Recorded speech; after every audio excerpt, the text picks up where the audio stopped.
Presiden Prabowo baru saja menjabat sekitar 10 bulan. Dalam waktu singkat itu, sudah banyak peristiwa besar yang terjadi. Demonstrasi pecah di jalanan, kritik menguat di berbagai media. Bahkan muncul alok-olok yang cepat viral di media sosial. Fenomena ini menimbulkan pertanyaan besar. Benarkah semua kesalahan harus ditujukan kepada presiden? Ataukah sebenarnya ada faktor lain dari pejabat, kementerian, hingga DPR yang ikut berperan besar di balik layar harapan dan realita awal pemerintahan? Ketika pertama kali dilantik, Prabowo hadir dengan membawa harapan besar. Publik menunggu kepemimpinan baru, gaya tegas seorang mantan jenderal, dan janji-janji yang sempat ia gaungkan dalam kampanye. Namun, 10 bulan pertama ini ternyata tidak mudah. Berbagai kebijakan memunculkan pro dan kontra. Beberapa keputusan dianggap tidak populer, dan puncaknya demonstrasi besar pecah. Disinilah menariknya. Banyak kebijakan sehari-hari sebenarnya dijalankan oleh kementerian teknis, aparat di lapangan, atau melalui keputusan DPR.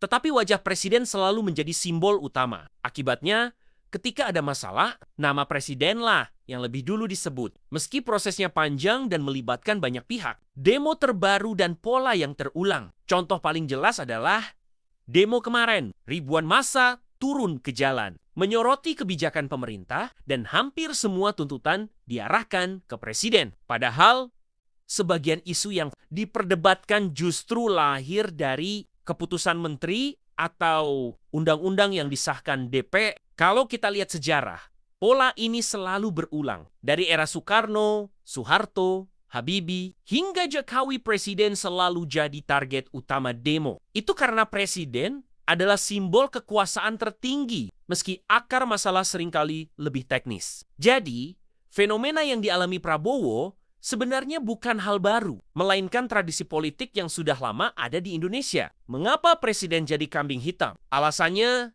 sederhana. Publik melihat presiden sebagai penanggung jawab tertinggi. Tindakan aparat di lapangan, misalnya, kerap dianggap perintah langsung dari presiden. Padahal, kenyataannya tidak sesederhana itu. Masalah komunikasi juga punya peran besar. Jika pemerintah tidak mampu menjelaskan duduk perkaranya dengan baik, publik mencari sosok paling terlihat, yaitu presiden. Selain itu, reputasi pribadi Prabowo sebagai tokoh militer menambah ekspektasi. Banyak orang berharap beliau tegas, cepat turun tangan, dan menyelesaikan masalah langsung. Maka ketika kenyataan tidak sesuai harapan, kekecewaan publik pun meledak lebih keras dibanding terhadap presiden sebelumnya. Olok-olok di era digital. Yang membedakan zaman sekarang dengan dulu adalah peran media sosial. Jika dulu kritik hanya muncul di jalanan atau koran, kini kritik bisa muncul lewat meme, parodi, hingga video pendek yang viral. Olok-olok ini, di satu sisi, bisa dianggap wajar dalam demokrasi, sebagai bentuk kebebasan berpendapat. Namun di sisi lain,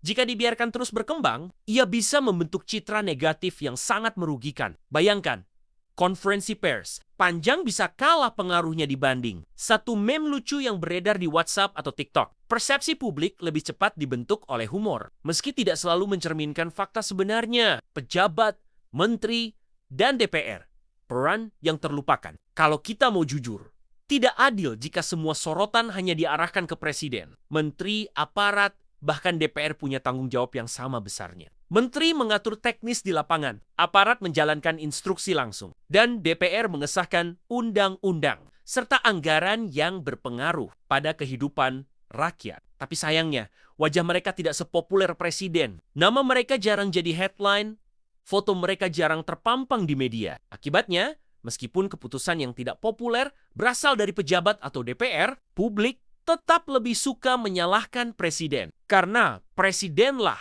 yang paling mudah terlihat. Dampak politik dan framing media. Kondisi ini punya dampak politik yang serius. Jika kritik dan olok-olok terus diarahkan ke presiden, tingkat kepercayaan publik bisa cepat merosot. Oposisi politik tentu tidak tinggal diam. Mereka bisa memanfaatkan momentum ini untuk menekan pemerintah, bahkan memperkuat opini negatif di tengah masyarakat. Media pun seringkali memperbesar efeknya. Alih-alih menjelaskan akar persoalan, media lebih suka menyoroti hal-hal viral yang lebih mudah menarik perhatian. Akibatnya, publik sering hanya mendapat potongan kecil dari cerita besar, bukan gambaran utuh dari permasalahan yang ada, kesimpulan, dan refleksi. Jadi, Kenapa Prabowo disalahkan? Karena presiden adalah simbol penanggung jawab tertinggi. Ditambah dengan ekspektasi publik yang tinggi, komunikasi politik yang kurang efektif, serta dinamika media sosial yang luar biasa cepat. Persepsi yang terbentuk adalah presidenlah yang salah.